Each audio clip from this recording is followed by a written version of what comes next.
Bonsoir, bonjour à tous, bienvenue une fois de plus. Nous sommes là pour décortiquer l'actualité de la semaine.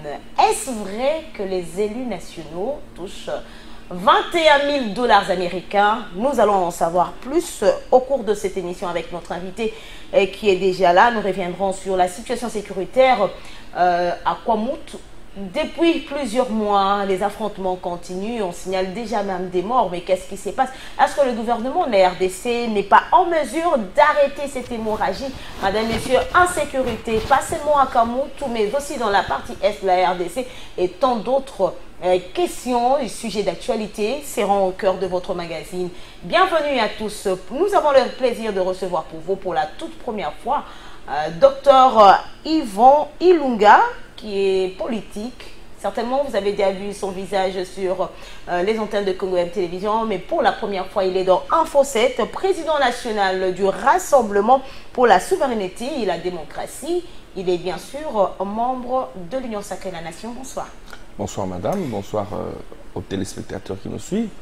Depuis de la nuit de temps, je voudrais bien que ça soit inscrit dans mes habitudes. Je ne peux commencer une intervention médiatique sans pour autant rendre un vibrant hommage à la population meurtrie de l'Est de la République. Donc je voudrais saluer mes frères et sœurs qui sont à Beni, Butembo, Oicha, la région aujourd'hui considérée comme un triangle de la mort. J'aimerais leur rendre un vibrant hommage. Merci beaucoup, docteur Yvon. Comment vous allez? Ben, au rythme du pays, ça va. Au rythme du pays, la situation sociopolitique de l'heure? Impeccable. Nous connaissons une métamorphose politique qui, comparée, n'est-ce pas, à la situation, aux situations antérieures, le pays est en train d'avancer et la situation politique ne fait que s'améliorer. Nous saluons cela. Vous êtes sûr que la situation politique ne fait que s'améliorer? Effectivement, aujourd'hui, les leaderships incarnés par le président de la République permet aujourd'hui qu'il y ait liberté d'expression, liberté d'opinion. Aujourd'hui, nous avons autant de médias, nous avons aujourd'hui l'opposition qui existe, une majorité impeccable. Et je pense que hier, c'était une période tout à fait normale. Nous sommes en République démocratique du Congo, mais aussi dans le monde. En politique, on ne fabrique que la majorité. Et je crois que le président de la République, à l'issue des élections de 2023, aura une majorité confortable et bien constituée. Est-ce que déjà, à l'heure actuelle, vous croyez à la sincérité de cette majorité? Il ne faudrait pas... Ce n'est pas l'Église. La politique doit être confondue à l'Église. Il ne s'agit pas de parler de la sincérité, mais plutôt de l'intérêt de la République. Est-ce qu'il ne vote pas les lois qui permettent à la République d'avancer? Sous pression. Est-ce qu'il est... Quelle pression? Ils sont députés nationaux, ils sont ministres de la République, nous sommes présidents de partis politiques. Nous formons un corps aujourd'hui derrière le chef de l'État. Le plus important, c'est que la République est en train d'avancer. Personne ne peut aujourd'hui nous dire que les lois de la République ne sont pas exécutées. Aujourd'hui, la machine politique ne fonctionne pas. Donc, il n'y a pas de pression. Docteur Yvon Ilunga, on vous a vu hier avec Nojek. Après hier, on vous a vu avec Canadec et aujourd'hui, vous avez votre propre parti. Qu'est-ce qui s'est passé? Ben écoutez, c'est un parcours politique. Ce n'est pas à confondre, par exemple. Mitterrand est passé dans des partis. Sarkozy a commencé quelque part. Hier, Joseph Kabila était avec les Kadogo. Bien avant, c'est-à-dire que la vie politique est une symbiose, en fait, des expériences. Nous sommes passés par des mouvements citoyens, donc vous avez cité le nom, Nojek, avec mon ami Moutamba, qui je salue. Nous sommes arrivés dans un parti politique avec l'actuel questeur de la CENI. Aujourd'hui, nous sommes présidents de parti politique. Nous avons eu la chance, ça vous devez le savoir, nous avons eu la chance d'être aujourd'hui parmi les jeunes politiques, sinon le premier de la jeunesse politique congolaise aujourd'hui, d'avoir été candidat député national en 2011. Tout ce que vous recevez aujourd'hui n'était pas candidat député. En 2011. Je vous informe. Je suis aujourd'hui. Vous êtes un candidat malheureux. Je suis plusieurs fois candidat malheureux. Je suis aujourd'hui les parrains de la nouvelle génération politique pour avoir reçu tout ce que vous voyez, tous les jeunes que vous voyez faire la politique aujourd'hui. Lorsque nous avons commencé la politique, beaucoup étaient aux études. Beaucoup, je ne sais pas moi, étaient à la maison, beaucoup étaient dans d'autres formations et nous n'avions commencé que la politique. Pour votre information, nous avons commencé notre politique, nous avions à peine 19 ans. Non, 19 ans. Je n'avais que 19 ans. Au lendemain de votre maturité. Effectivement, je n'avais que 19 ans. C'est-à-dire, tout ce que vous dites, secrétaire général de NOJEC, secrétaire général de l'ANADEC, je n'avais pas plus de 25 ans. RSD, si, je ne sais pas s'il y a bien prononcé. RSD, Rassemblement pour la souveraineté et la démocratie. Voilà. À quand remonte la jeunesse de cette... Il faut dire que un parti politique d'entrée des jeux doit être conçu comme étant un système, comme étant une vision. La vision de mettre en place un parti politique, un courant d'idées date de plus de 5 ans. Mais la matérialisation qui nous a poussé aujourd'hui à adopter les couleurs que nous avons, à adopter la dénomination que nous avons, date d'environ une année, où le 9 janvier... Une année seulement? Une année seulement. Vous drainez des masses, quel est votre secret? C'est pour dire que nous avons commencé très tôt. Ceux qui nous suivent ne nous suivent pas parce que nous sommes RST, mais parce que nous avons resté constants à l'encadrement de la jeunesse. Depuis notre jeune âge, nous avons été chefs de promotion, nous avons été à la coordination des étudiants, nous avons été candidats députés provinciaux, nous avons passé toute notre jeunesse à encadrer les jeunes Congolais. Voilà pourquoi tout ce que nous faisons, ils sont appelés à nous suivre. Aujourd'hui de particulier dans le monde politique, parce qu'on a plusieurs partis politiques en RDC. Il faut dire que nous n'amenons rien de particulier parce que il n'y a rien de nouveau sous le soleil. Il ne s'agit pas de plagier. Il n'y a rien de nouveau sous le soleil. Pensez-vous que Mme Noëlla vient créer sa presse à elle, vient créer son monde à elle? Je ne pense pas. Ivan Ilunga vient justement réincarner les esprits de Patrice Emery Lumumba. Mais tu ne trouves pas que tu pouvais bien le faire en étant là où vous étiez avant de créer votre parti? Chaque chose a son temps. Le temps est arrivé où les jeunes qui nous suivent, vous dites que nous drainons les foules, parce que ces jeunes voulaient que nous soyons au premier plan, afin de pouvoir dégager la connaissance que nous avons. Vous ne menez pas la foule? Je ne suis pas ministre, je ne suis pas mandataire, je ne suis rien, je ne suis qu'un simple médecin. Où trouverais-je l'argent de pouvoir monnayer? Je pense que vous le dites par rapport à toutes les activités. La récente, c'était à l'IMCA, où je n'ai pas encore vu, en toute humilité, si vous avez les images, vous pouvez le présenter, je n'ai pas encore vu un jeune leader ou encore un parti politique faire autant que nous avons fait à l'IMCA. Les gens ne nous ont pas suivis parce que nous avions des billets de manque. Ils nous ont suivis parce que nous avions un message. Parce que nous avons décidé d'accompagner les chefs de l'État. Ils ont décidé de nous rejoindre. Vous êtes médecin. Je sais qu'aux dernières nouvelles, le CINAMED est en grève, non? Effectivement, nous sommes en grève. Moi, je suis de la CIMECO, mais nous sommes en grève parce qu'il faudrait d'abord circonscrire les choses. C'est vrai que le chef de l'État, nous lui rendons un vibrant hommage parce qu'il a amélioré les conditions sociales. Les conditions sociales de la population. Il faudrait que vous le sachiez. Hier, pour bénéficier de la prime des risques, c'était des jérémiades. Aujourd'hui, le circuit est stabilisé, le système est normalisé. J'aimerais ici, en dépit de tous les méfaits qu'on dit du docteur Etienne Longondo, détournement, tout ça, oui, c'est des choses à condamner, mais il a stabilisé, n'est-ce pas, les circuits des primes de risque. La grève, c'est une action normale. Mais ce n'est pas la première fois depuis que Tshisekedi est président. Il ne s'agit pas de comparer à Tshisekedi.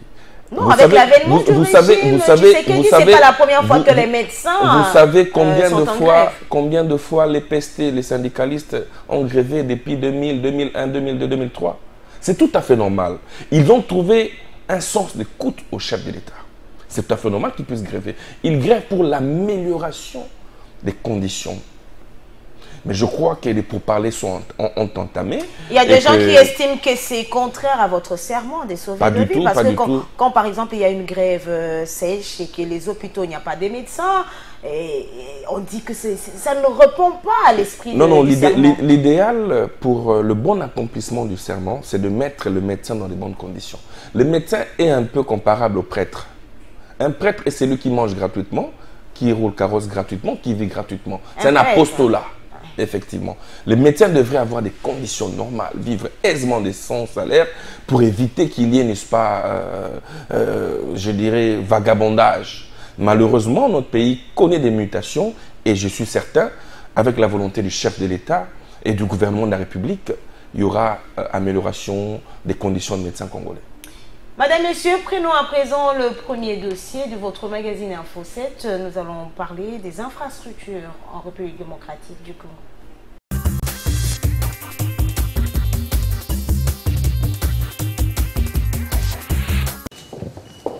Ces entretiens ont porté principalement sur les questions de développement des provinces du Olomami, du Tanganyika et du Kasaï central. Au sortir de son audience, la gouverneure du Olomami, Isabelle Yumba Kalenga, fait savoir que sa province compte sur le grand travaux de réhabilitation de la route nationale numéro 1 pour son désenclavement. La province du Olomami, c'est une province qui est enclavée.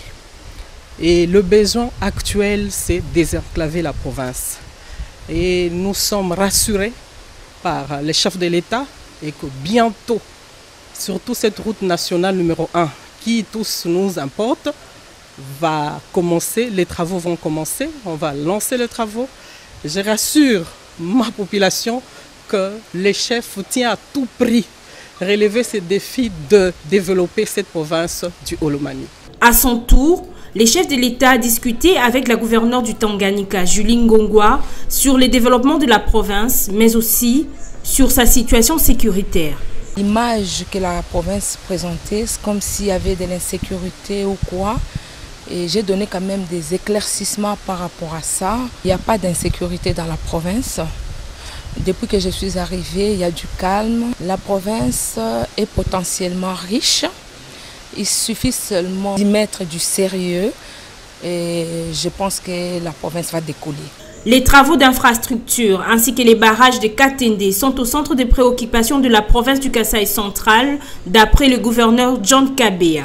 Pour la route de Kananga-Kalamambouji, nous venons de nous mettre d'accord avec l'autorité, le chef de l'État, que le 10, il sera à Kananga pour le lancement des travaux de Kananga-Kalamambouji, qui est une route salutaire pour la province et pour l'espace Grand Kasaï. Katende, où en est-on? Les travaux sont toujours en arrêt, qu'est-ce qui se passe? Oui, effectivement, c'est comme ça. Nous avons échangé longuement avec le chef de l'État. Je pense que lors de son arrivée à Kananga, on aura pu certaines solutions à trouver ensemble pour voir qu'est-ce qui reste à faire et puis qu'est-ce que nous allons faire.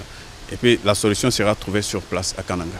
Rappelons que les développements des provinces de la RDC constituent l'une des préoccupations majeures du quinquennat du chef de l'État, Félix-Antoine Tshisekedi.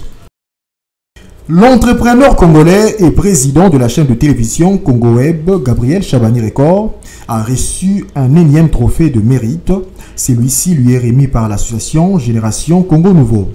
Dans son mot de circonstance, Camille Richard Kalele dit avoir jeté son dévolu sur la personne de Gabriel Chabani-Record pour ses œuvres qui ont servi de modèle à la nouvelle génération. Au nom de tous les jeunes dont j'ai l'honneur de conduire au sein de l'association Génération Congo Nouveau, l'association qui veut d'un Congo nouveau, qui travaille pour le changement des mentalités dans le vrai sens du mot, j'ai le plaisir à ces instants de vous remettre ce trophée pour encourager M.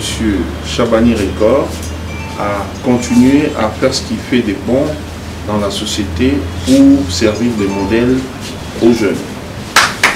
Par cette même occasion, la Génération Congo Nouveau a remis un titre de mérite à l'entrepreneur congolais Gabriel Chabani-Lissassi pour son esprit de créativité dans le secteur automobile concernant l'avènement de tout premier véhicule électrique en RDC. Nous avons le trophée de mérite et d'excellence qui a comme petit mot les milliers de jeunes de la Génération Congo Nouveau pour magnifier en introduisant la télévision numérique et les premières voitures 100% électriques en République démocratique du Congo. Au nom du président Chabani-Record empêché, le directeur général de Congo Web Télévision, Gilbert Biladi, s'est dit d'abord satisfait par cette marque de considération et encourage pour sa part cette structure qui milite pour le changement de mentalité.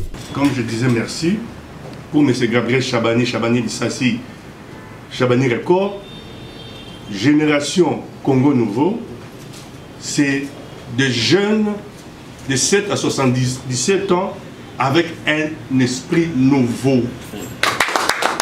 Ici est par ailleurs de noter qu'en dehors de ses prouesses reconnues par la Génération Congo Nouveau, Gabriel Lissassi fait également partie intégrante du projet Congo Railway. Il est à ces sujets associé avec cette entreprise de multinationales chargée de matérialiser ce projet de construction de plus de 10 000 km de chemin de fer à travers la République. Toujours animé d'un esprit managérial en collaboration avec l'Hôtel de Ville de Kinshasa, Chabani Record est aussi promoteur d'un projet pour construire des maisons intelligentes connectées sur Internet avec l'entreprise Api Congo. Ministère provincial ya transport esengi na moto nyonso azali na motuka asengeli kofuta ba taxe oyo etangami boye autorisation ya batu na biloko identification na autocollant na mituka nyonso eza kosala transport ba plaque ya immatriculation pona ba oyo bazali na ba moto mituka nyonso esengeli ekende na contrôle technique longola mutuka moko kaka ya mokonzi ya mboka président de la république oyo ye ekokende na contrôle technique te mais oyo nyonso etikali mituka ya batu ya justice mituka ya ba député ya assemblée nationale mituka ya ba honorable sénateur mituka ya ba député provinciaux mituka ya gouvernement provincial mituka ya ba diplomate na ba mission diplomatique na ba organismes internationaux mituka ya ba entreprise publique ya ba privé nyonso mutuka nyonso oza kotambola na mboka Kinshasa esengeli ba mema yango na contrôle technique ba sengeli pe kofuta bayo baza kosala mombongo komema batu koba kofuta ba taxe ya stationnement ezala mituka ezala ba moto tomoni ete batu bazali kozongela makambu oyo ya kokata o babengi demi terrain na kosola bien pona prix ya transport ba chauffeur baza ko mata batisa ba prix ya transport pe baza ko sala ba demi terrain to sengi na ba chauffeur batika ezali wana pe to sengi na mutu nyonso aza kotamusa mutuka ayeba ko respecter code de la route na mikoleza koya na poste za koya ba gens ya la police nationale na ba oya ministère ya transport bakozala na nzela pona kosala contrôle mutuka nyonso oyo ekofusala contrôle technique te moto nyonso oyo ekofuta taxe de stationnement te moto nyonso ekozala na plaque ya matriculation te esengeli bakanga yango batia yango na fourrière okozwa moto na yo kaka soki osombi plaque ofuti amende. Les travaux ont commencé ici, les gens étaient contents, ils ont béni le président de la République, ils ont béni les gouverneurs Gentili Ngumbila, mais directement les travaux se sont arrêtés. Comme vous avez vu là, la route est cassée en deux. Avant même dans l'état que la route était, le véhicule pouvait passer. Mais maintenant, le véhicule ne passe même plus. Ce sont les motos qui se débrouillent avec la pluie qui s'annonce. Si les travaux ne reprennent pas, cette route risque de se casser complètement.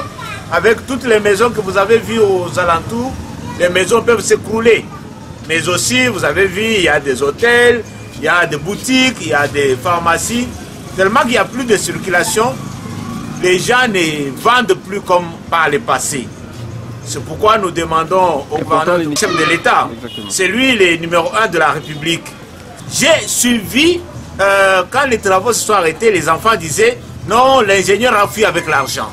Moi, je ne pouvais pas croire que l'ingénieur puisse fuir avec l'argent. Mais quand je vois, ça fait 2 mois, 3 mois, les travaux ne s'effectuent pas, je me suis dit finalement, c'est certainement que l'argent peut être détourné. Est-ce qu'on ne peut pas faire appel à l'entreprise ABC qui fait ce travail pour qu'elle s'explique pourquoi les travaux se sont arrêtés? La pluie s'annonce et la population souffre pour circuler librement.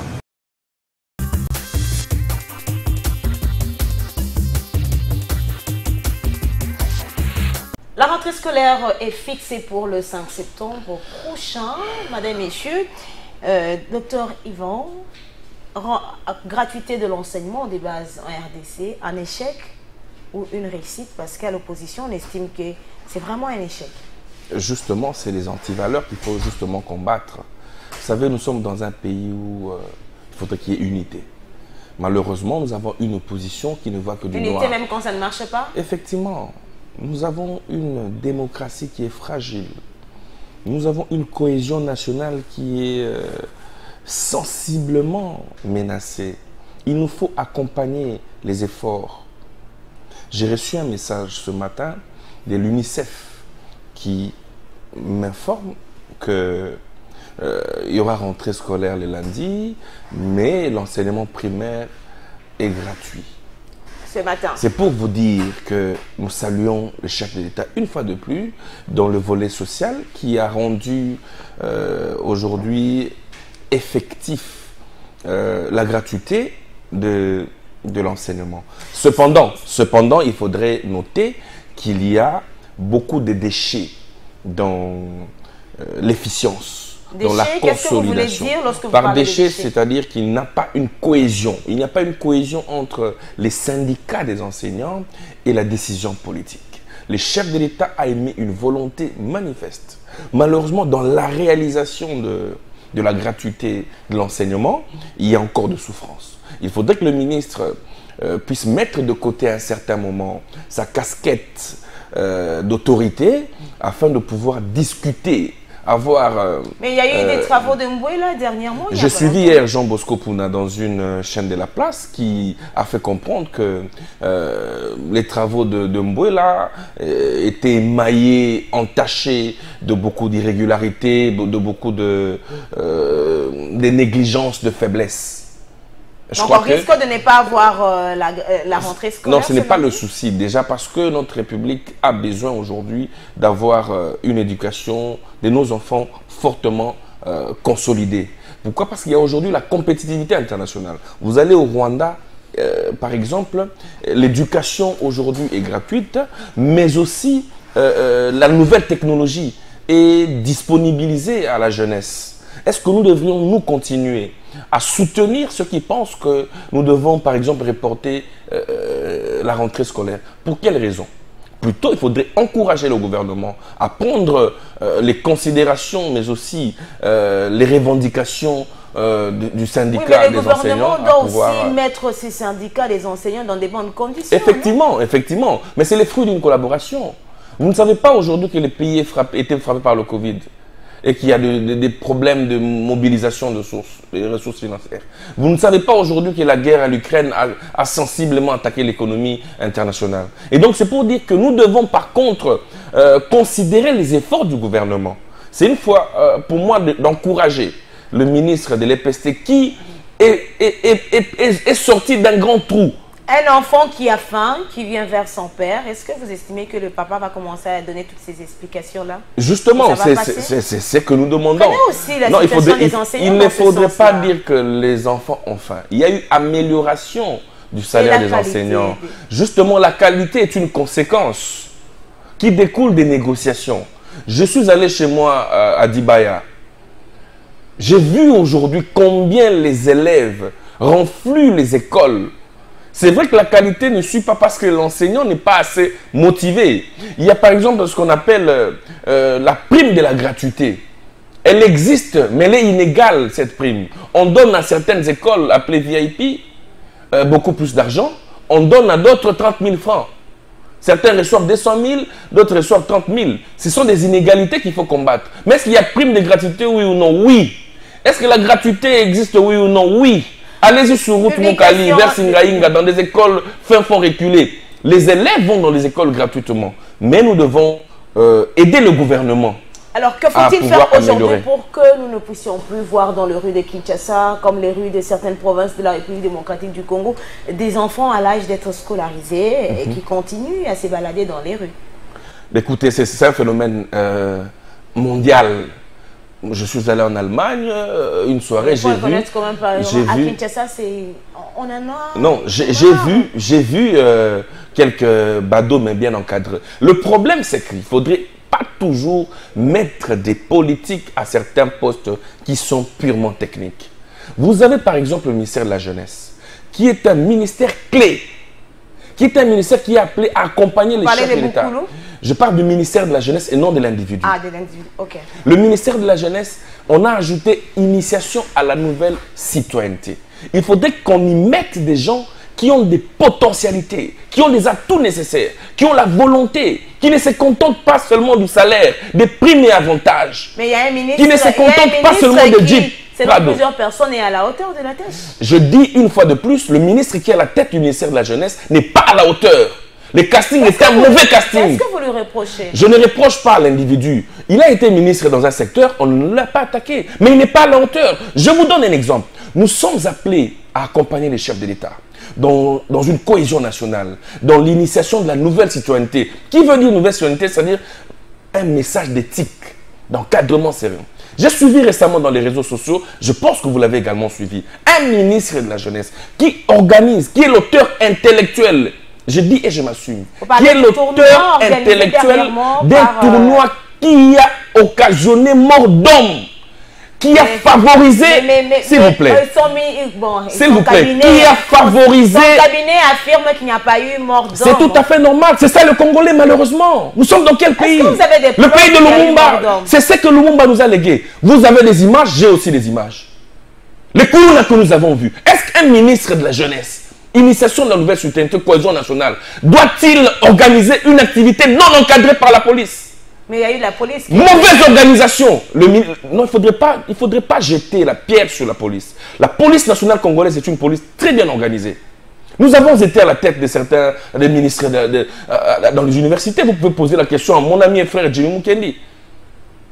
Lorsque nous étions à la tête des étudiants, nous savons comment ça se passe. Il peut y avoir, mais l'encadrement, l'organisation. Comment vous pouvez organiser un tournoi qui occasionne la vente de l'image du Kuluna, qui fait la promotion du Kuluna aujourd'hui? J'ai suivi une dame qui a partagé la vidéo. Et Akoufi, c'est dans ces termes que la dame a dit. Ah, donc vous pensez que ces propos-là, Akoufi, c'est-à-dire si vous soutenez, si vous pensez que l'image qui a été véhiculée est une bonne image et qui doit faire la promotion du ministre, tant mieux. Mais moi, je vous dis, à l'heure actuelle, nous avons besoin d'un ministre qui sache encadrer la jeunesse. Et cette jeunesse, ce n'est pas Kinshasa. Vous avez aujourd'hui ceux qui opposent les Teke et les Yaka. Où est la place de l'initiation? Où est la place de l'initiation de la nouvelle citoyenneté? Où est la place de l'encadrement de la jeunesse? J'aurais bien voulu. Mais c'est de la comédie, c'est de la comédie. Quand on ne sait pas ce qu'on doit faire, on fait le tâtonnement. Je le dis, je m'assume. Quand on ne sait pas ce qu'on doit faire, on est dans le tâtonnement. Vous, à la place de Yves Moukoulou, vous aurez ce qui est vrai, je ferai mieux. Mais je n'en vis pas ça. Je te dis la vérité. Moi, j'ai organisé une activité à l'INCA où il y avait plus de 10 000 personnes. Aviez-vous entendu une seule blessure? Bien avant ça, nous avons organisé des histoires et des histoires dans ce pays. Des activités, des activités. Le problème, ce n'est pas d'envier la place de l'homme. C'est mon ami et un frère. Vous êtes tous je l'appelle. de l'Union sacrée de la nation. Et puis des médecins. C'est mon confrère, c'est mon ami. Je dis que c'est mon ami, c'est mon frère. Malheureusement, il n'est pas à la place qu'il faut. J'aurais bien voulu qu'on fasse de lui-même Premier ministre s'il veut. Mais pas ministre de la jeunesse. Un ministre de la jeunesse, c'est quelqu'un qui sait lire les temps, les signes de temps. Je vous dis une chose, ce qui se passe entre les Teke et les Yaka. Coup de chapeau au VP ministre de l'Intérieur, avec toute sa délégation, Maître Daniel Aslo, qui s'est déplacé. Où était-il? Avait-il sollicité ne serait-ce qu'il participe à cette... Est-ce qu'il a compris ce qu'il pouvait jouer comme mission? Quand je dis, quand je parle, il ne comprend même pas ce qu'il est appelé. Le ministère de la Jeunesse, ce n'est pas Kinshasa, ce n'est pas les Kizit ou les Noirs seulement. Ce n'est pas les scouts, madame. Vous avez parlé c'est aussi l'initiation de la nouvelle citoyenneté, la cohésion nationale, le Teke et le Yaka. J'aurais bien voulu qu'on sait un moment qu'il y ait une mobilisation de tous les jeunes pour aller accompagner nos frères Teke qui s'entretuent. On laisse la charge à qui? Au Premier ministre. Alors que c'est le ministre de la Jeunesse qui devait prendre les lignes. Effectivement, madame. Vous savez, le ministère de la Jeunesse, c'est un méga ministère. C'est un ministère clé de la jeunesse. Vous savez ce qui s'est passé à un certain moment entre Thomas Sankara, entre Ouattara et le président, son adversaire, comment le nom va venir, et le président Gbagbo. Il y a eu un homme qui est Charles Blé Goudé, qui était le ministre de la Jeunesse, qui a harangué les foules, qu'on a surnommé le ministre de la rue. C'est ça le ministre de la Jeunesse. Je me rappelle. Un ministre de la Jeunesse n'est pas un prêtre qui dort là, qui se dit, bon, il est frappé par les splits. La question que j'ai vu quelqu'un poser, un internaute poser, est-ce que les Congolais les connaissent même? Parce qu'on ne le sent pas. Mais il n'est pas, je dis ceci, c'est un ami, il est certainement intelligent. Mais ce n'est pas son ministère, madame. Vous avez parlé de Kuluna, ça c'était dans la commune de Lingouala. Mais à travers Kinshasa, les 24 communes, il y a des gens qui, 17h, s'enferment déjà dans les maisons. Vous voyez ce que notre frère, en passant, je salue l'honorable Jean-Marie Lukulasi. est-il ministre de la jeunesse? Vous voyez comment il se bat pour encadrer les jeunes. C'est que nous faisons avec les jeunes à l'Est, Beni Boutembo. Est-ce que nous sommes ministres de la jeunesse? Et c'est lui qui est payé par l'État. On a présenté dernièrement plus de 700 Koulouna et mais c'est les jeunes. C'est un manque d'encadrement. Si les jeunes sont occupés, si la politique du ministère de la jeunesse, quelle est la politique nationale du ministère de la jeunesse? Il y en a dans son bureau. Dans son bureau. Et sur terrain. Il faut aller voir ça dans son bureau. Et sur terrain aussi. Vous savez, il ne faudrait pas confondre le militantisme d'un parti politique. Lorsqu'on est ministre, il ne faut pas se cacher derrière les partis politiques. Il ne faudrait pas se cacher derrière le chef de l'État. Le chef de l'État n'a pas d'amis. Le chef de l'État n'a pas des frères. Que puis-je dire encore? Le chef de l'État, lorsqu'il vous responsabilise dans un secteur, il attend de vous des résultats. Aujourd'hui, vous sillonnez toute la République. Le Koulouna a repris, n'est-ce pas, sa plume d'antan. Le Koulouna aujourd'hui, j'ai suivi même une vidéo en train de tuer quelqu'un. Ils ont dit tout ça, quoi, c'est la qui n'a activité à ministre. Ah bon? Je vous dis, ils ont tué la personne. C'est un ami du MLC qui m'a envoyé ça. Vous avez vu ces images? J'ai les images. Avant de prendre le deuxième dossier de notre magazine, vous le savez certainement, le président de la République va se rendre dans quelques jours à Kananga pour donner les go des travaux de réhabilitation des infrastructures. Est-ce que c'est important que Félix Tshisekedi fasse ce déplacement? Alors qu'il y a des gouverneurs dans ce cas. Je pense que le chef de l'État avait fait plusieurs promesses à la population kassaine pour la première fois. Où nous avons vu un chef d'État se déplacer, braver, n'est-ce pas, le mauvais état de route, les mauvaises conditions de vie. Il est allé visiter leurs frères. C'était un message de compassion. Je pense que, malheureusement, je ne suis pas celui qui est appelé à organiser l'agenda du chef de l'État. Mais si ça ne dépendait que de moi, le chef de l'État ne devrait pas aller seulement pour inaugurer. Vous savez, les Kassaïens attendent le chef de l'État avec des actions concrètes. J'ai vu, ça qui est vrai, c'est qu'il y a eu amélioration de certains outils, des travaux. Par exemple, l'avenue de la mort sur Kananga, ceux qui connaissent, ceux qui voient ça le connaissent, le savent. Sur l'avenue de la mort, on a presque asphalté. J'ai vu des caniveaux qui ont été faits. Mais les Kanangais attendent quoi du chef de l'État? Est-ce qu'ils attendent seulement les routes? Je sais que le chef de l'État a beaucoup de bonne volonté. Mais j'aurais bien voulu que le chef de l'État a inauguré plutôt qu'à lancer des travaux. Les Kanangais et les Kassaïens l'attendent. Chute de Katende. Une dernière question. Projet zéro trou, projet Chile-Gelou, en un mot, qu'est-ce que les Congolais peuvent... Non, zéro trou pour Kinshasa, coup de chapeau. Je crois que le Premier ministre a beaucoup amélioré. Oui. Vous êtes sûr? Oui. Hein? Oui.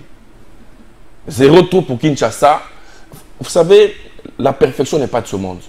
Lorsque quelque chose se fait, nous devons accepter, nous devons applaudir. Pour une fois, j'ai vu l'OVD s'est dépassé. Je salue le DG de l'OVD.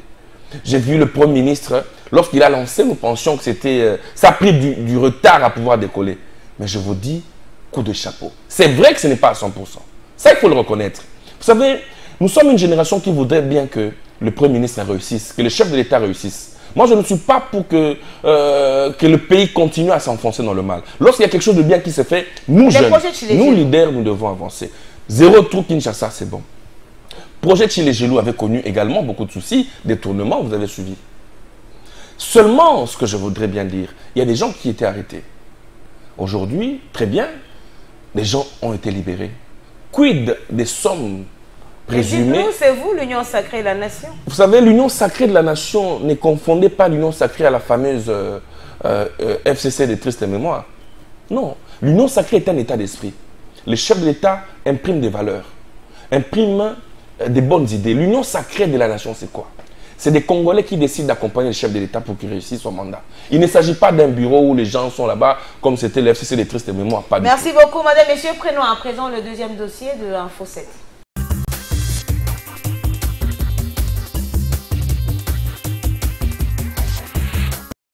Les affrontements qui ont eu lieu dernièrement entre les Teke et les Yaka dans la cité des Kwamout ne laissent pas indifférent le gouvernement central. Très touché de la situation, le Premier ministre Jean-Michel Samalou Kondé, sur instruction personnelle du chef de l'État, avait dépêché une délégation gouvernementale conduite par le vice-premier ministre, ministre de l'Intérieur et Sécurité Daniel Asselo, pour une évaluation des terrains. Après avoir effectué la mission, cette délégation composée de quelques membres du gouvernement est venue faire le rapport auprès du chef du gouvernement. Dans son mot, le chef des files Daniel Asselo Kitoakoy révèle que pour arriver à mettre fin à cette situation désastreuse, il est impérieux de sensibiliser ces deux communautés à pouvoir se mettre ensemble.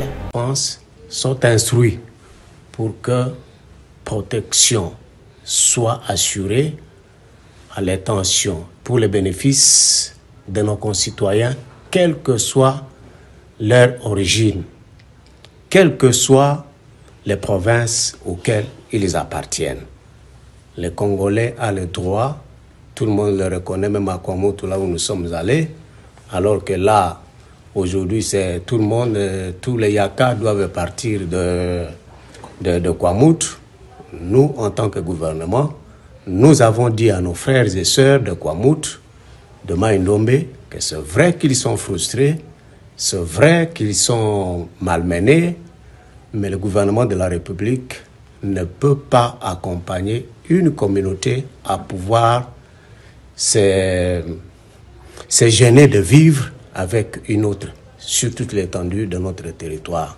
Ça ne peut pas se faire, sinon alors c'est une très mauvaise page que nous allons ouvrir dans ce pays et le gouvernement Samalou Kondé ne peut pas être compté parmi les gouvernements qui peuvent accepter que ce genre de choses se passent.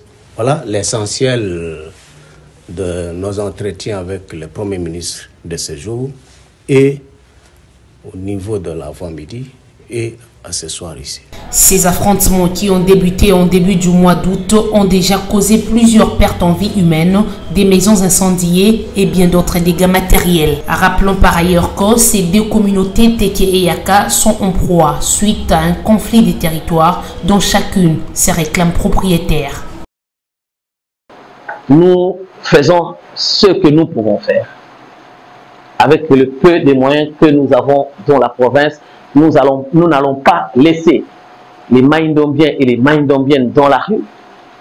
Moi, je ne laisserai pas les femmes accoucher dans la rue parce que j'ai trouvé des déplacés à l'hôpital de Lediba qui ont perdu les enfants parce qu'elles ont accouché dans la rue.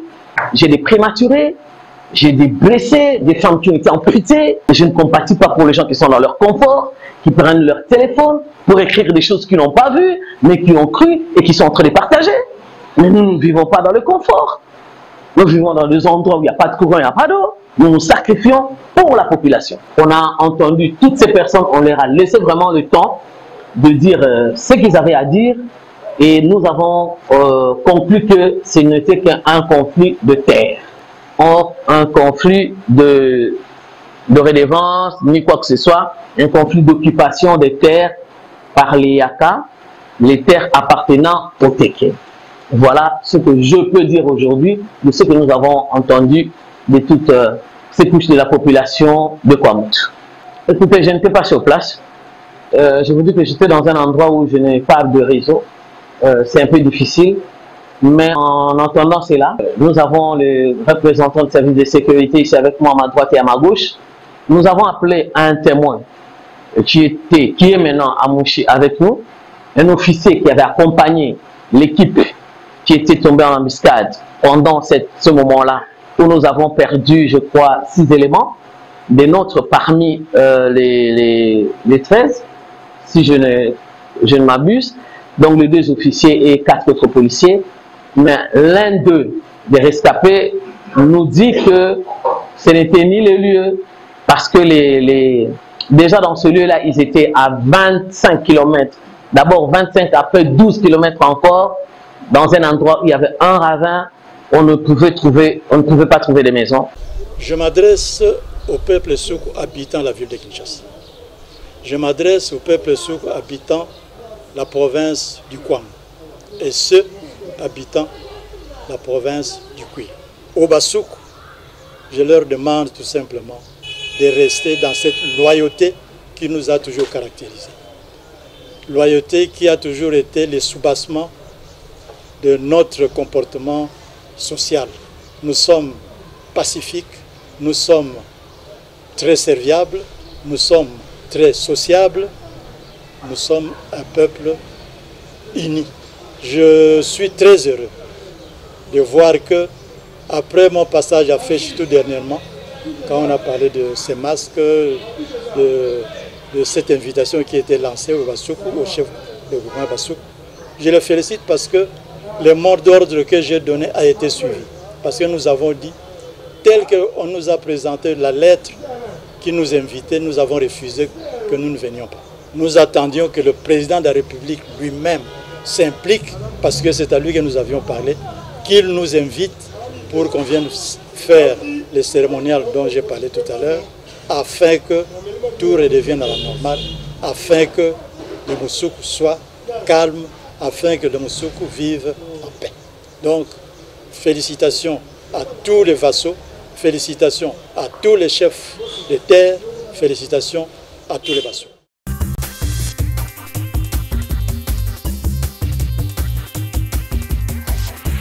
Docteur Yvan, qui est à la base de la situation qui prévaut actuellement à Kwamouth? Dire qu'il y a des individus qui sont à la base, je ne peux pas faire des affirmations. Seulement, je sais que en termes de conflits, les Teke et les Yaka ont des petits soucis, mais je dénonce l'absence de l'encadrement. Vous savez, les communautés, tant locales que nationales, sont appelées à vivre ensemble. Si aujourd'hui, par exemple, nos frères du Rwanda, nous ne sommes pas en bon terme, c'est parce qu'il y a une certaine main noire, je peux dire, de la communauté internationale qui voudrait qu'il y ait confrontation. Mais là-bas, on accuse le politicien.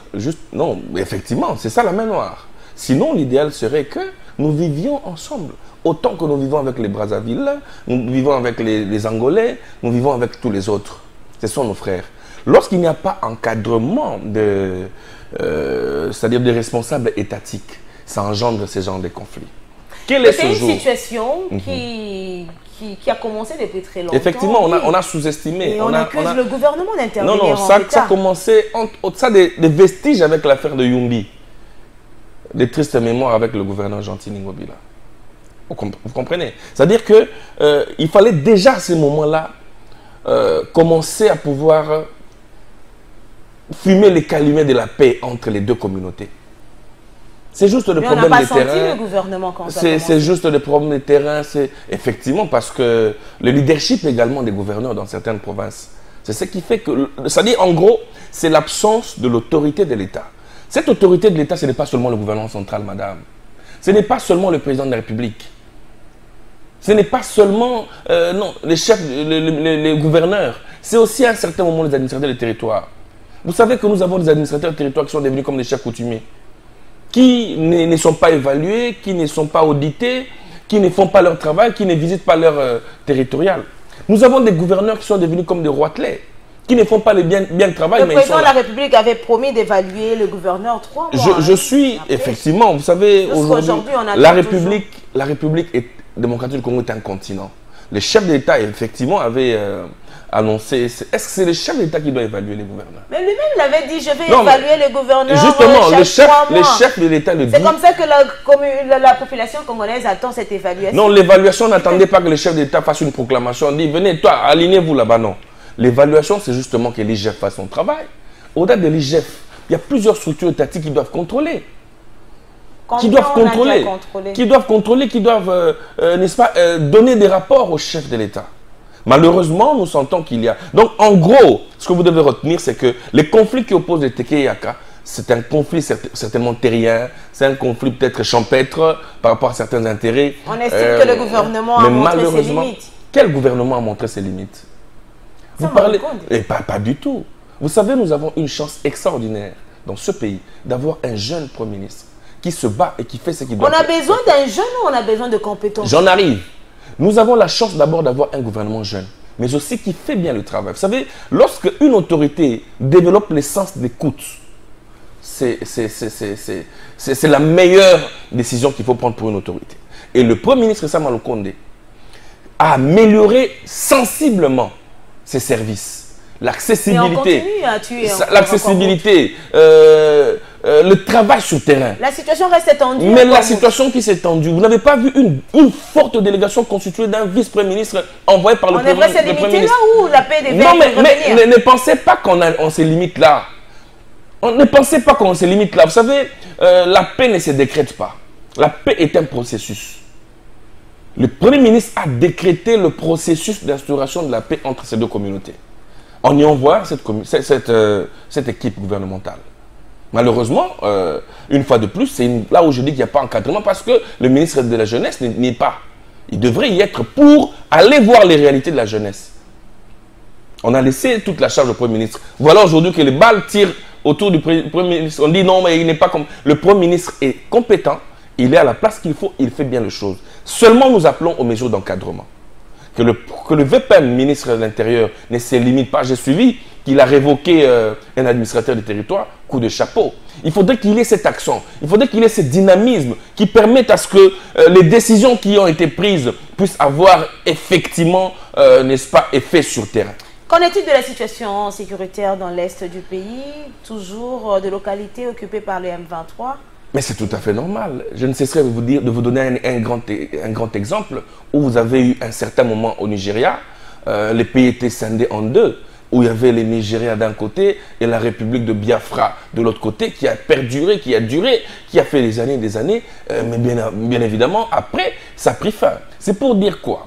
Nous avons vu aujourd'hui la volonté manifeste des chefs de l'État, président de la République, de décréter l'état de siège dans cette partie de la République, que je soutiens et que je salue, qui doit continuer.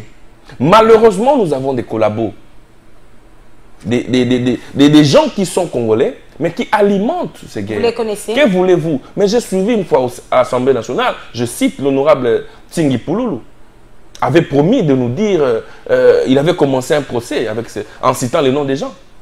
N'avez-vous pas suivi ça? Les petits écrans ont suivi.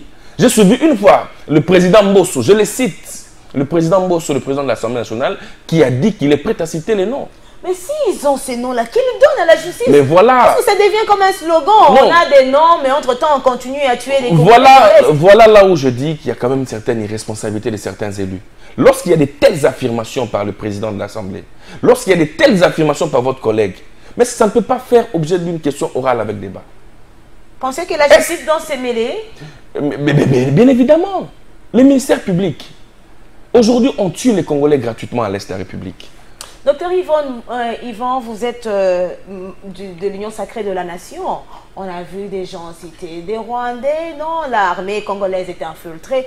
Dites-nous combien de Rwandais ont été déjà identifiés dans cette armée congolaise? Parce que c'est devenu comme un slogan. L'armée congolaise est infiltrée. Il y a des Rwandais là-bas. Combien depuis que Tshisekedi est là, on a identifié qui ont été...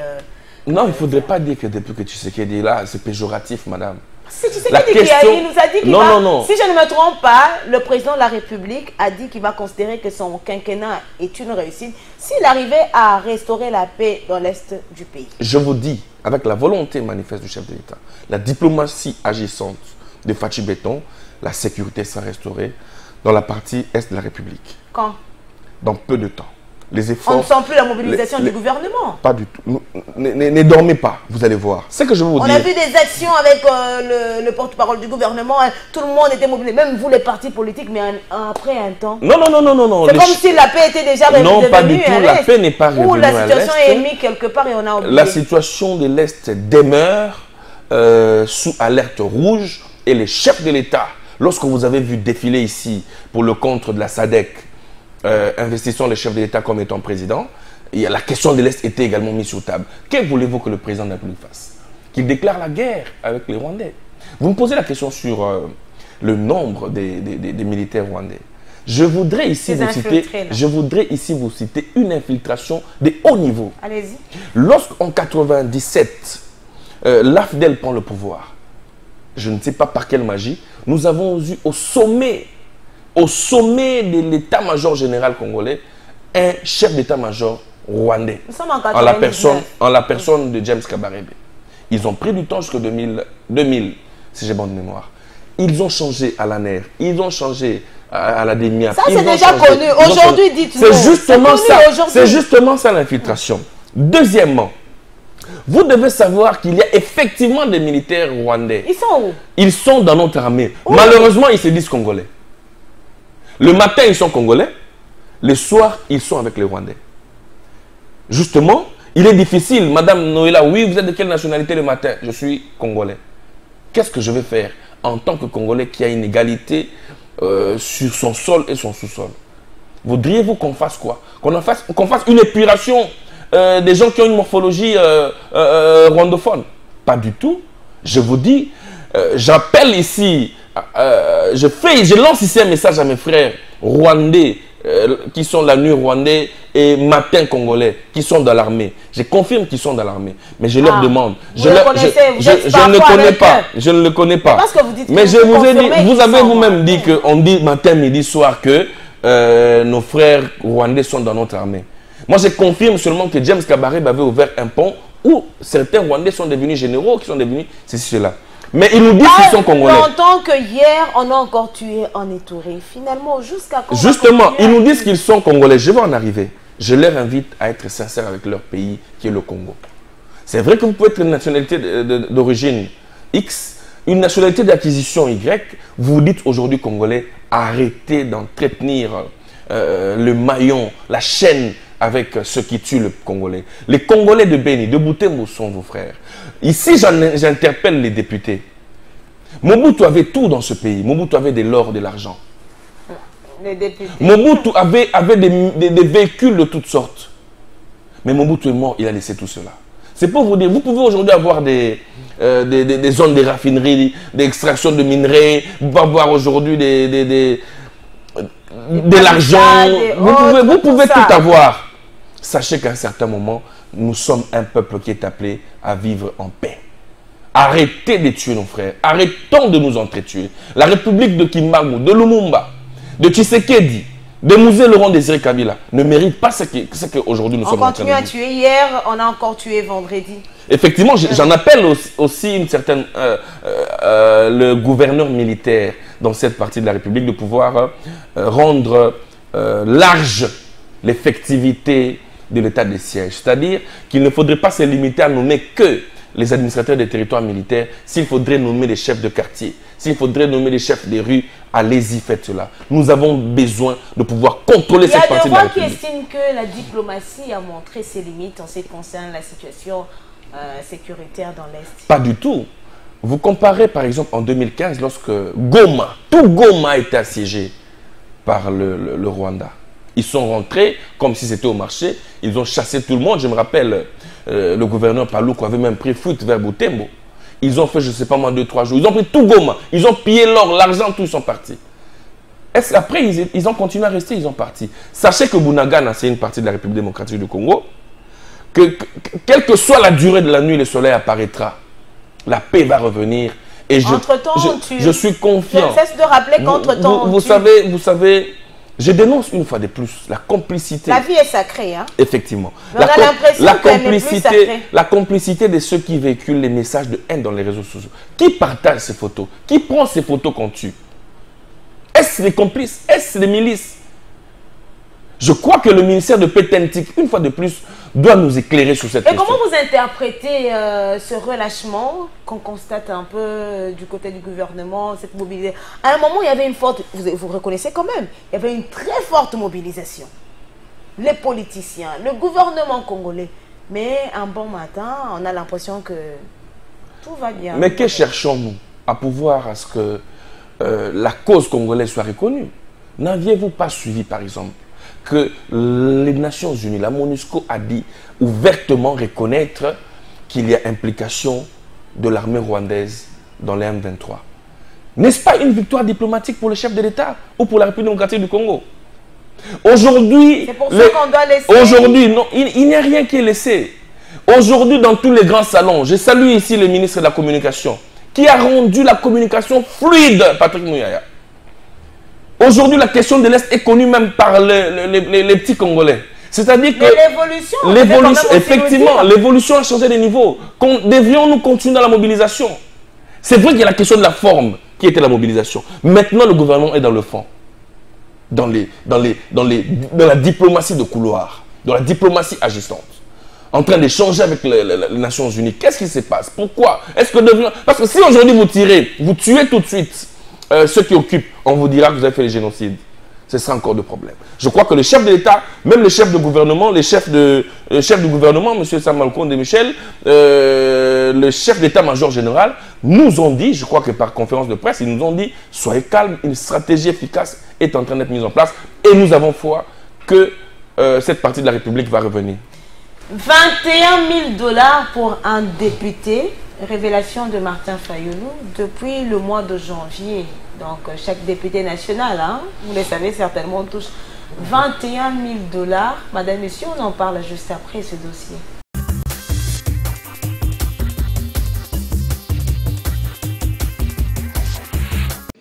La voix des sans-voix se dit choquée et surprise d'apprendre qu'un député national toucherait 21 000 $ américains. Depuis la dénonciation de cette affaire, l'opinion fait face à des contradictions quant au vrai montant d'émolument du député national.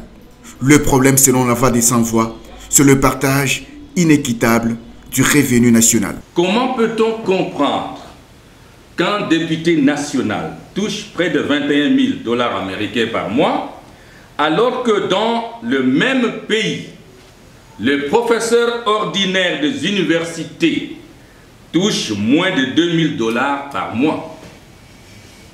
Le médecin général, 1 450 $ par mois. Et l'enseignant est payé moins de 250 $ par mois.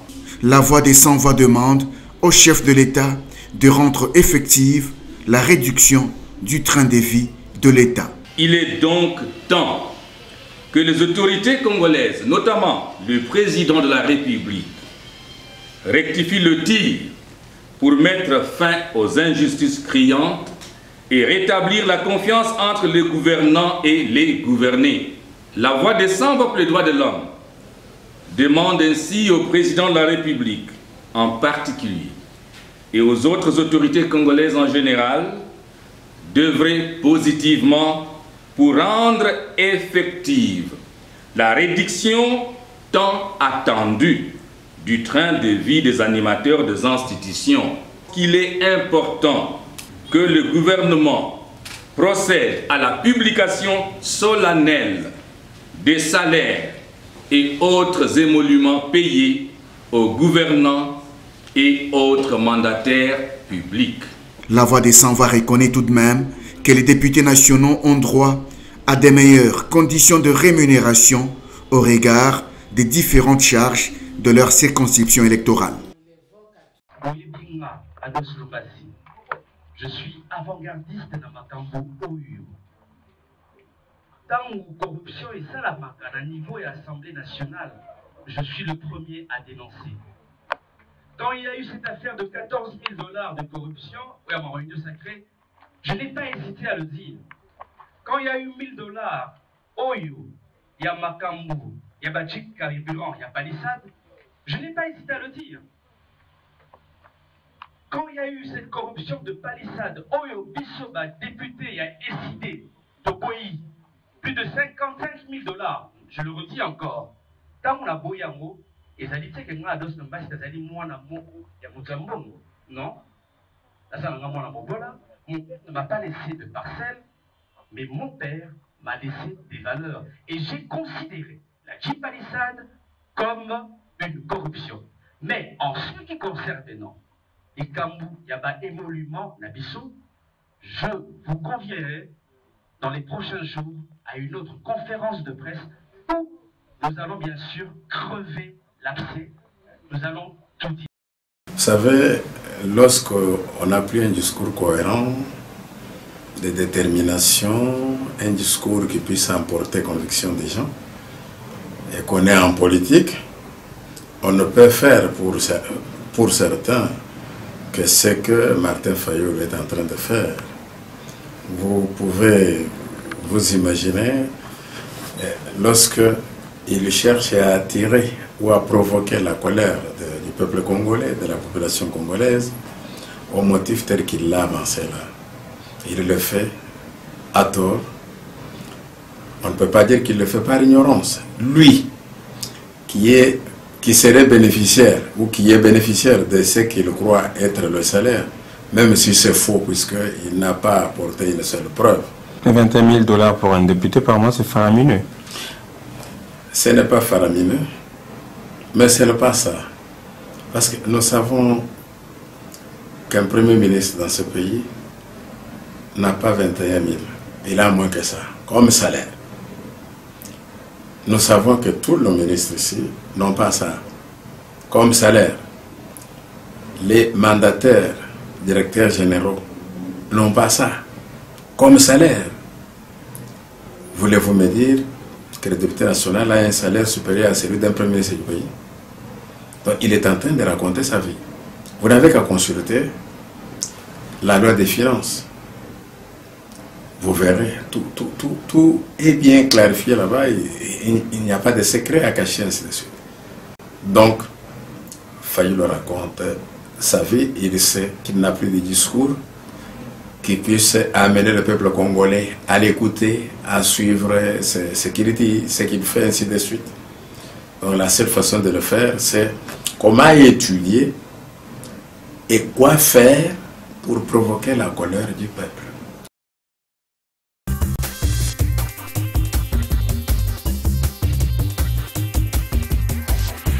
$21 000 américains pour un député. Un mois seulement.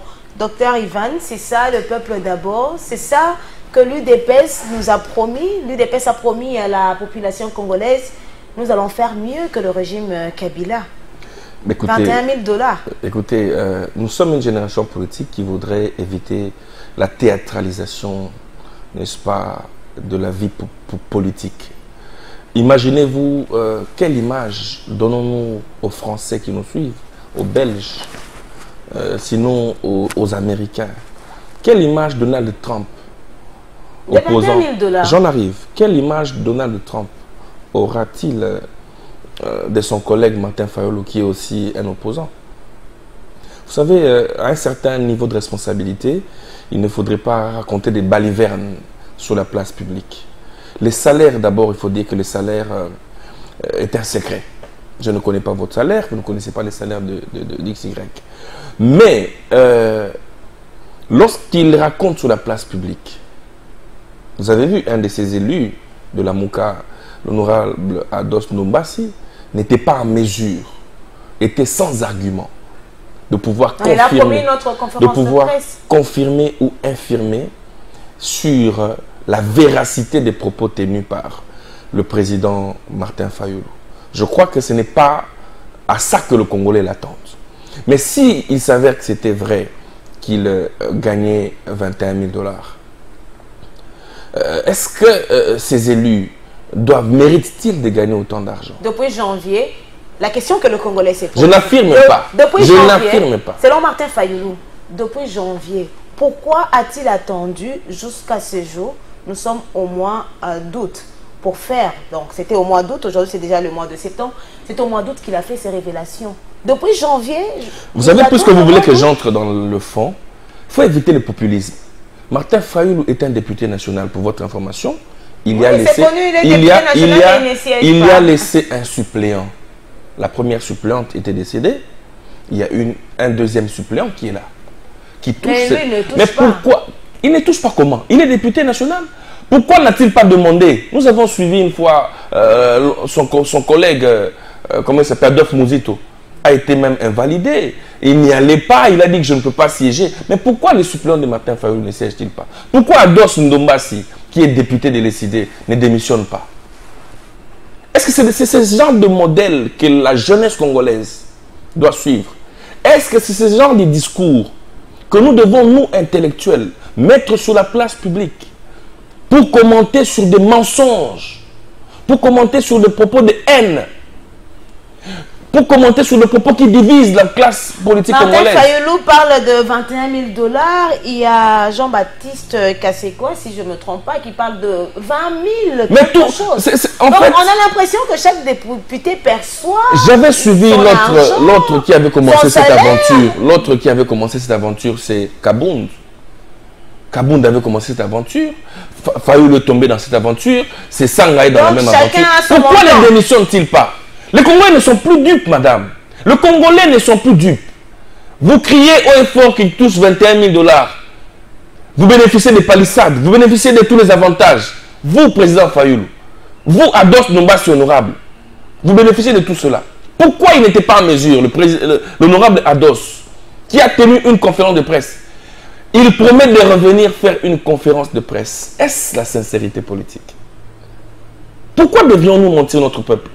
Pourquoi devrions-nous continuer à donner l'impression que nous aimons ce peuple alors qu'on ne l'aime pas?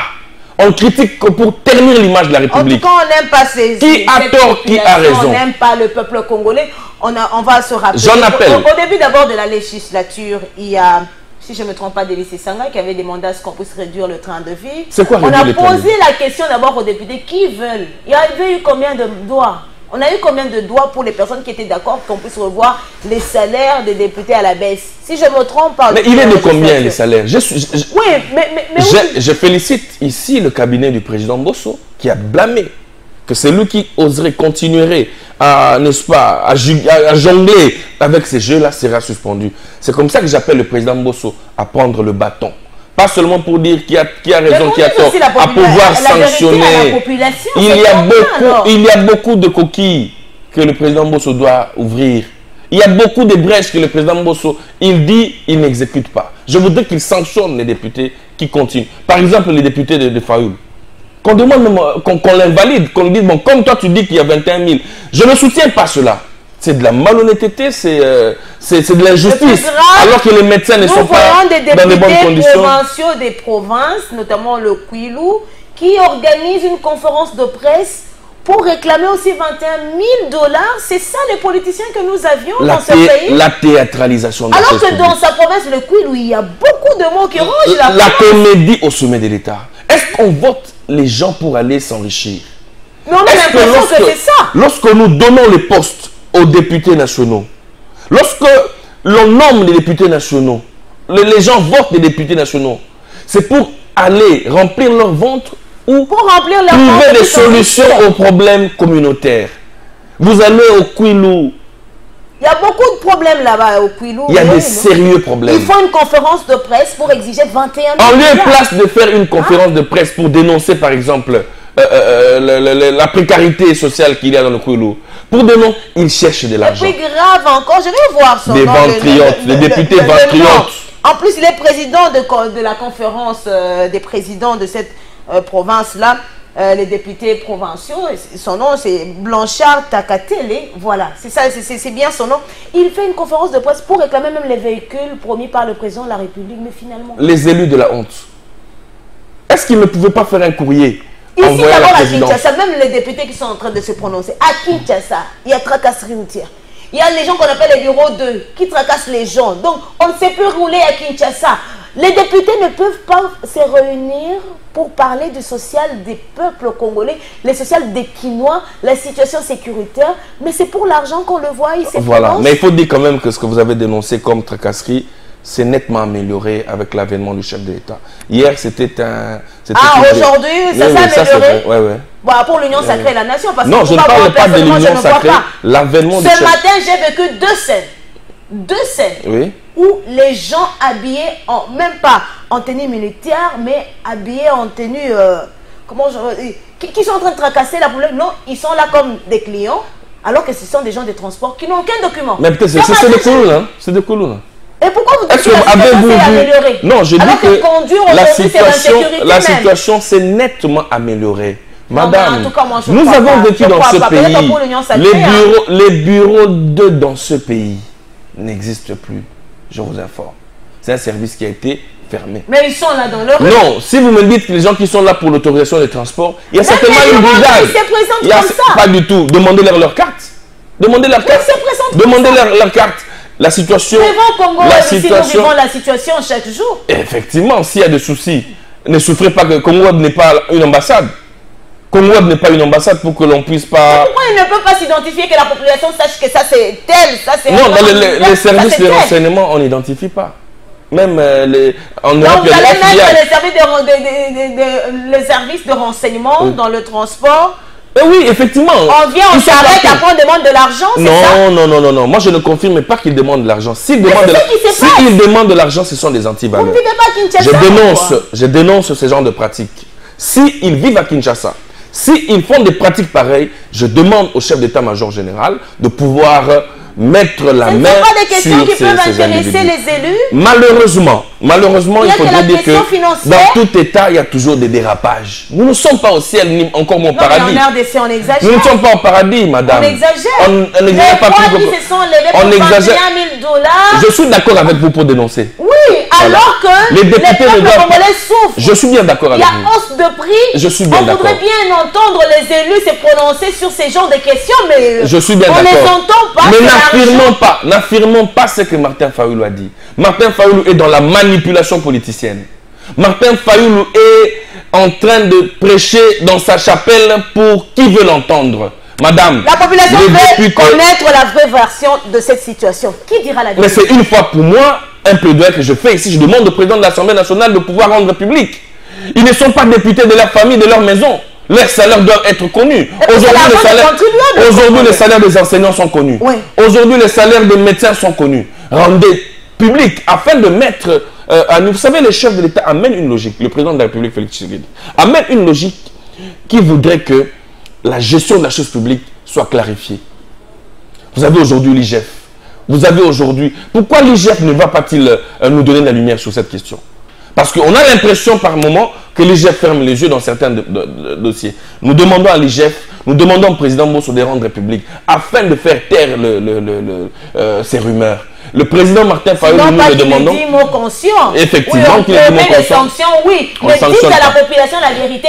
Qu'est-ce qui se passe? Combien les élus touchent? Je suis bien d'accord avec vous. Je dénonce. S'il s'avère que c'est vrai que les députés nationaux touchent 21 000 $, chose que je doute déjà, parce qu'il faudrait voir seulement leur train de vie. Les députés ne vivent pas comme on peut gagner 21 000. Madame, 21 000 $, c'est quand même plus de 40 millions de francs congolais.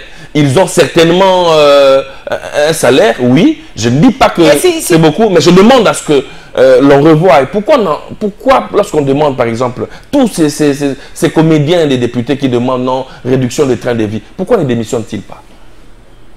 Il ne faudrait pas soutenir des valeurs. Pourquoi Martin Fayoulou ne retire pas son député à l'Assemblée nationale?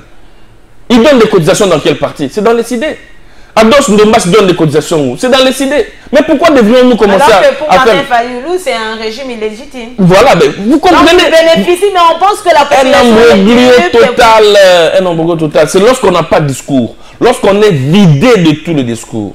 Si ce que Martin Fayoulou a dit n'est pas vrai, selon vous, pourquoi Martin Fayoulou dirait-il un truc comme ça? Ce que je peux vous dire, c'est qu'il n'y a jamais de fumée sans feu.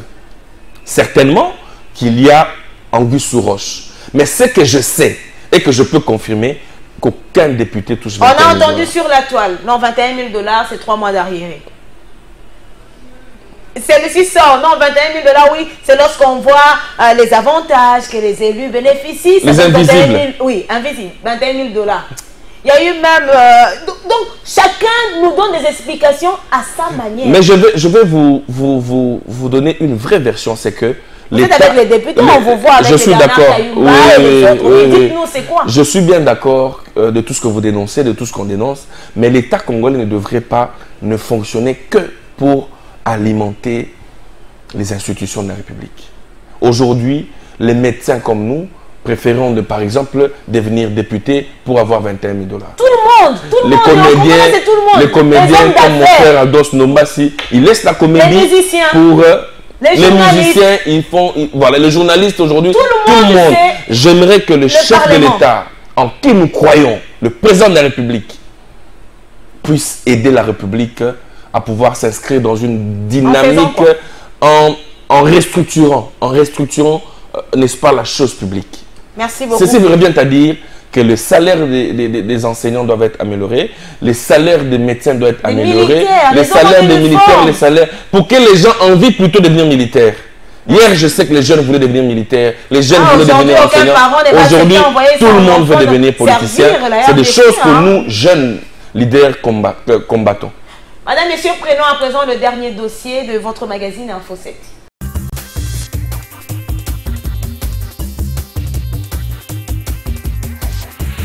C'est une conférence débat organisée par l'université Simon Kimbangu. L'invité de marque, le président de la Commission électorale nationale indépendante. Denis Kadima était accompagné du deuxième vice-président de la centrale électorale, Didi Manara. Dans son speech, le patron de la CENI est revenu sur le 4e cycle électoral avec un accent sur l'opération de la révision du fichier électoral. Denis Kadima a saisi l'occasion pour éclairer l'Assemblée sur la mutualisation des efforts entre la CENI et l'Office national d'identification de la population pour l'identification et l'enrôlement des Congolais. Notre équipe a fait un diagnostic à peine arrivé à la CENI et nous avons constaté que durant les 3 derniers cycles électoraux, il y a eu beaucoup de plaintes de la part des parties prenantes. À tort ou à raison, la CENI a été accusée de beaucoup de choses. Et comme conséquence, beaucoup de gens ne croient pas que la CENI peut faire un travail de qualité avec impartialité.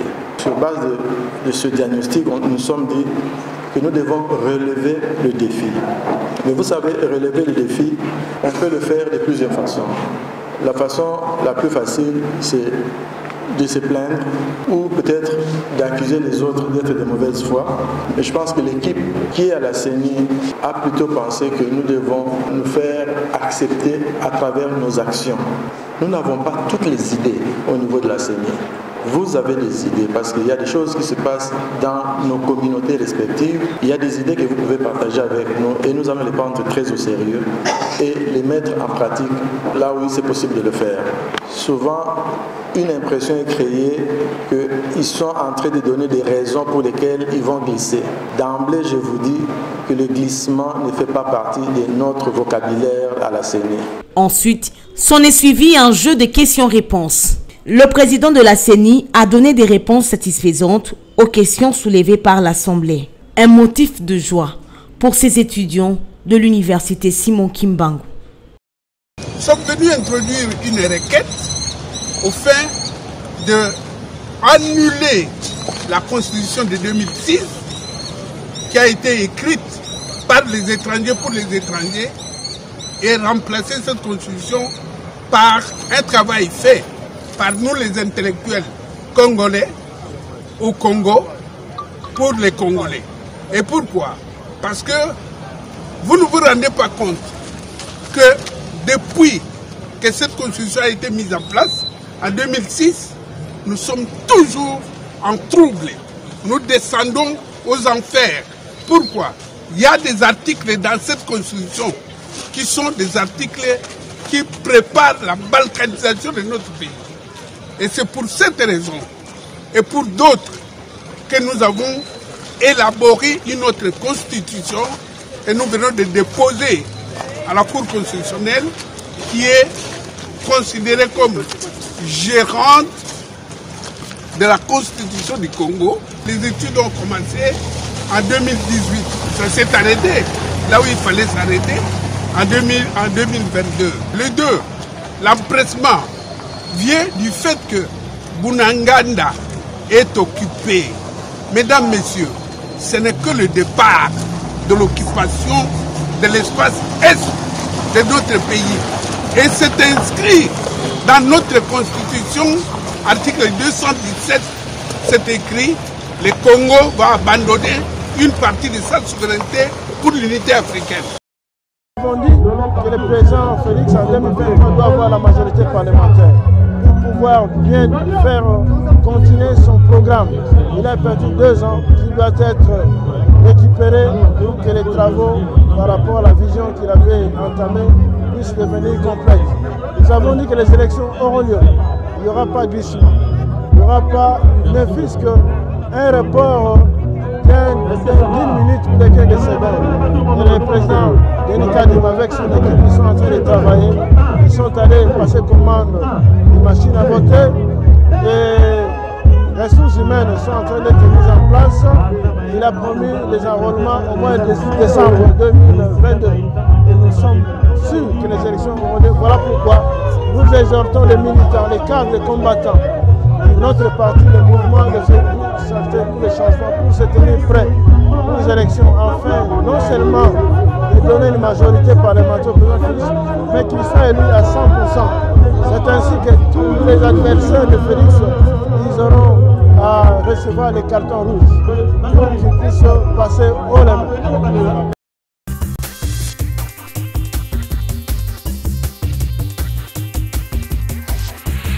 Maintenant, c'est tout le monde qui parle élection en République démocratique du Congo. Docteur Yvan, vous avez suivi le professeur Kabissa qui propose la révision de la Constitution de 2006. Ben, écoutez, moi je suis président du Rassemblement pour la souveraineté et la démocratie. Qui veut dire démocratie, voudrait bien dire, n'est-ce pas, le pouvoir du peuple par le peuple. Et la démocratie a comme poumon les élections. Mais est-ce que devrions-nous faire les élections pour l'intérêt des Congolais ou l'intérêt des étrangers? Je crois que lorsqu'on organise des élections dans un État, c'est pour donner à sa diplomatie un souffle, un élan. Mais la priorité pour les Congolais, c'est quoi aujourd'hui? Les Congolais ont faim. Les Congolais sont en insécurité. Les Congolais sont occupés à l'est de la République. Les Congolais ont un problème de développement. Est-ce que nous avons aujourd'hui un plan directeur de développement de la République qui peut être suivi par n'importe quel président à n'importe quel régime? Vous êtes aujourd'hui président français, lorsque vous arrivez, on vous dit voilà les plans directeurs de développement du pays, nous devons suivre ça. C'est chaque personne qui amène. Lorsque vous arrivez le matin, c'est 5 chantiers, le soir, c'est renouvellement de la modernité. Projet 145. Le lendemain, c'est Tchilé-Gelou, après, c'est 145 territoires. En gros, du tâtonnement. Aujourd'hui, est-ce que nous travaillons exactement pour le peuple? Regardez combien d'argent est jeté, excusez-moi le terme, seulement pour organiser le choix, entre autres appelé élection. Autant de millions et des millions de dollars. Argent jeté? Je dis que c'est de l'argent jeté parce que, excusez-moi, là je parle en tant que politique. Parce que nous ne devrions pas affamer notre peuple seulement à cause des élections. Si nous avions eu l'argent que l'on paye aujourd'hui pour rendre riches les Coréens, pour rendre riches les Américains. Pourquoi? Parce que les machines que nous utilisons sont achetées où? Certainement en France, en Belgique, en dehors de la RDC. Qui empoche de l'argent? Ce sont les fabricants. Est-ce que nous, au Congo, on fabrique les machines? C'est pour dire qu'en réalité, on nous impose une élection. Vous êtes d'accord avec la proposition? J'en arrive. On nous impose une élection, pas pour l'intérêt des Congolais. Effectivement, notre constitution, tous les scientifiques, je crois que le professeur, là, il s'est mis dans sa peau de scientifique. Tous les scientifiques, en lisant, ont compris que la constitution congolaise a été, n'est-ce pas, concoctée dans des conditions de trouble, dans des conditions de rébellion, dans des conditions Elle est faite à la taille de la Belgique, pas elle a le été, contexte congolais. Elle a été faite pas en tenant compte des intérêts des Congolais. Lorsque je suivis le professeur dire, on dit que la RDC doit céder une partie de ses terres pour, n'est-ce pas, assurer la paix sur l'étendue de l'Afrique. Pourquoi? Parce que lorsqu'on concevait cette constitution, c'était les Belges, c'était les Français, c'était les Rwandais, c'était tous ces gens-là. Je suis d'accord. Je suis d'accord que l'on suspende la constitution et que l'on mette en place une autre constitution qui viendrait, n'est-ce pas, renforcer. Mais pas en cette période. Et pourquoi pas en cette période? Je voudrais bien qu'au lendemain des élections de cette année, parce qu'il faudrait renouveler la classe, il faudrait renouveler les... Vous savez, vous avez dénoncé avec moi ici que les députés ventriotes au lieu d'être patriotes. J'aurais bien voulu que les députés de Kwilu fassent une conférence de presse pour soutenir la population de l'Est, pour dénoncer l'occupation de Bunagana. Mais vous voyez les gens... la population de Kwamutu, qui est juste à côté d'eux. Donc, c'est pour vous dire que je suis totalement d'accord, de manière objective, que l'on suspende cette constitution, que l'on adopte une nouvelle constitution, maintenant, qui va, n'est-ce pas, prolonger, je donne une proposition, qui va prolonger les mandats du chef de l'État. On le place de 5 ans, que l'on passe même à 7 ans. Si le petit pays Congo-Brazzaville est passé à 7 ans, Le Rwanda, je crois, c'est 7 ans. Pourquoi pas un pays continent? Mais une constitution la première année, où le mandat du président de la République passe de 5 à 7. 5 à 7 pour résoudre quoi? Parce qu'il faudrait une constance, il faudrait une pérennisation de la vision. Vous voyez, tout chef d'État, quand il arrive, tout de suite, il faudrait comprendre les milieux, imprimer sa vision. C'est une année, 2 ans. Il faut reconnaître qu'on ne fait pas le stage avec la fonction du président de la République. Hein. Personne n'a l'expérience. Voilà, on n'a pas le temps. On n'a pas le temps d'apprendre. Lorsque vous savez, on apprend en état. Vous arrivez 1 année, 2 ans d'apprentissage, 3e année, on vous dit qu'il faut préparer les élections. Ça passe vite. Vous n'avez pas le temps de d'imposer votre... Quand est-ce que vous allez suivre, commencer et finir quelque chose? On vous dit non, vous faites un mandat, le 2e mandat, c'est la fin. Est-ce qu'on est président de son pays, de sa population ou président d'un mandat? Mais nous voyons maintenant tous les politiciens se sont déployés sur terrain, prêcher élection, préparer la base, l'électorat. Quelle doit être la priorité de la RDC, la priorité des politiciens à l'heure actuelle? Justement, la priorité, à mon humble avis, ce n'est pas être président de la République. Vous savez, aujourd'hui, tous les grands leaders, personne ne prêche le Congo.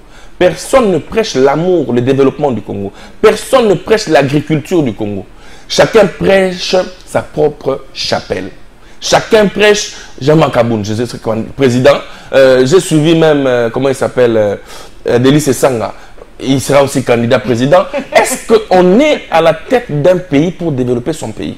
Je crois que le développement doit être sectoriel, compartimenté. Vous êtes aujourd'hui enseignant, travaillez pour le développement de la République. Vous êtes chercheur, travaillez pour le développement de la République. La priorité est tout ailleurs. Voilà pourquoi moi j'ai dit qu'il faudrait qu'il y ait un chef d'État qui accepte les injures, qui accepte qu'il soit à un certain moment sous embargo international, mais qu'il révise la constitution congolaise. Vous n'avez pas répondu à ma question, la priorité. J'en arrive. La priorité pour la RDC, c'est d'avoir un plan directeur de son développement et non avoir un projet de société. Chaque parti politique, dès sa conception, j'en arrive, dès la conception d'un parti politique, nous avons tous des projets de société. Mais la réalité est que nous devons avoir un plan directeur du développement de la République. Et pour en avoir, qu'est-ce que ça implique? Ça implique d'abord la volonté. Que l'on ne pense pas aux prochaines élections, mais que l'on pense aux prochaines générations. Il ne faudrait pas qu'on soit des politiques qui pensent que demain, tout de suite, il faudrait que je sois député. Député ou non, le fait pour moi de passer sur votre plateau, madame, j'ai véhiculé des valeurs. J'ai enseigné la nouvelle génération. J'incarne l'espoir. C'est l'essentiel. Si le peuple congolais pense que non, nous devons avoir Ivan Ilunga comme député, ce sera un envoyé, un délégué des Congolais et non un jouisseur à la tête de la République. Donc, moi je pense qu'aujourd'hui, le pays ne saura jamais se décoller. On pourra organiser des élections et des élections. Tant que nous n'avons pas un plan directeur, comme les autres avaient appelé le plan Marshall, les uns avaient appelé avec Mao Tse-tung. Est-ce que vous êtes en train de demander aux politiciens de se retrouver autour d'une table? Je ne suis pas très d'accord pour les dialogues politiques. Mais les dialogues est le maître mot de la gestion de la République, madame. Vous avez plus de 145 territoires. Vous avez plus de 33 villes. Vous avez une superficie qui prend 80 fois la Belgique. Vous devez instamment, constamment dialoguer, échanger, afin que nous puissions avoir une cohésion nationale. J'aurais bien voulu qu'en ce moment, que le président Martin Fayulu demande l'audience au chef de l'État pour apporter son expertise. J'aurais bien voulu qu'en ce moment, que le président Moïse demande audience au chef de l'État, que tous ceux qui crient dans les médias demandent audience au chef de l'État, parce que c'est celui qui travaille pas pour son intérêt d'abord, c'est pour l'intérêt, excusez-moi, de tous les Congolais. Et donc, pour réussir son mandat, il a besoin de ces dialogues. Donc, la priorité à l'heure actuelle pour la République démocratique du Congo, c'est que nous puissions d'abord et avant tout aider le président de la République à réussir son mandat. Peu importe les élections qu'il y a, vous pouvez changer Moïse, vous pouvez mettre Salomon, vous pouvez mettre Samson. Tant que ce sont des individus, le Congo ne changera pas. Nous devons avoir un plan directeur qui est imposable à tout régime. Vous soyez président de la République, que vous soyez tel, vous devez suivre ces plans directeurs. Ivan, c'est complètement fini pour ce rendez-vous de la semaine. Vous avez 1 minute pour dire le dernier mot à la population qui est en train de vous suivre, mais surtout dire aussi un mot sur ces résultats. 70, les publications des examens d'État, 70, on a des 80, 90, en tout cas ça apparemment, vous en doutez? Ben oui, hein. Non, je crois que les Congolais sont intelligents, sont assez intelligents. Merci beaucoup. N'avez-vous pas suivi que la RDC a été classé le pays le plus francophone au monde? À l'école, on étudie quoi? Le français. Avec Les Congolais parlent le français. Je pense que les points qui ont été publiés, les Congolais les méritent. Mais c'est vrai que j'appelle ici, puisque nous sommes en période de publication de résultats, j'appelle celui qui sera ou qui est au ministère de la Justice, de l'EPST, de ne pas considérer ce ministère comme étant un bien privé, de plutôt travailler en toute efficience et efficacité, en collaboration avec les experts techniques de l'EPST, pour que la gratuité de l'enseignement, qui est un succès du chef de l'État, connaisse son exécution à bon port. C'est complètement fini pour ce rendez-vous de la semaine, Madame, Messieurs. Dr Yvan Ilunga est président national du Rassemblement pour la souveraineté et la démocratie. Merci d'avoir répondu à notre invitation. Merci, Madame, Messieurs, nous ne cesserons de le dire, Info 7, une émission de Congo Web Télévision. Info 7, votre émission. Info 7, notre émission. Merci de rester fidèles et surtout, continuez à faire confiance à Congo Web Télévision, la chaîne haute définition. C'est fini. Au revoir.